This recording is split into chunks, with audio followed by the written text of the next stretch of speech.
You and the Lutheran Foundation of Fort Wayne have worked to really build some good tools and some good ways that congregations, pastors, church leaders can be equipped to try to handle some of these mental health issues within their congregation.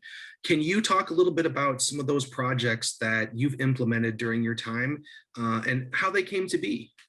Well, sure. And actually, and I need to back up a little bit and tell you a little bit about what has happened, before I was hired, because I told you we conducted that mental and behavioral health assessment survey in 2013. And then based on the data from that survey, we created the Look Up Indiana website, which contains mental health resources.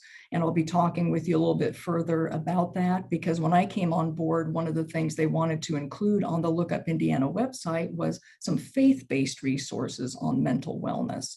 And so it's been my pleasure this past year to help research and curate some of those resources on our Look Up Indiana website.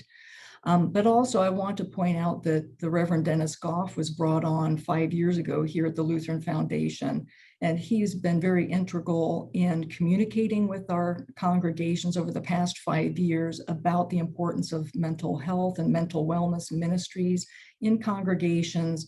And he actually began a couple of important conferences.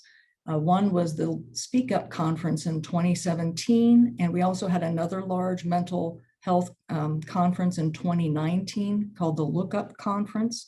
And we had over 800 people attend those, many of whom were church leaders and church workers and even lay people from congregations who were just very interested in the topic of mental health and how their congregations could be a little more proactive.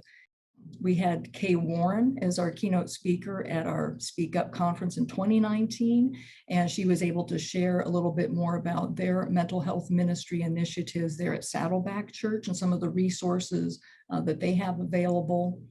There are other presenters, and then also breakout sessions where participants can go into smaller groups and have almost like a more of a workshop type experience with lots of questions and answers sessions at the end of those.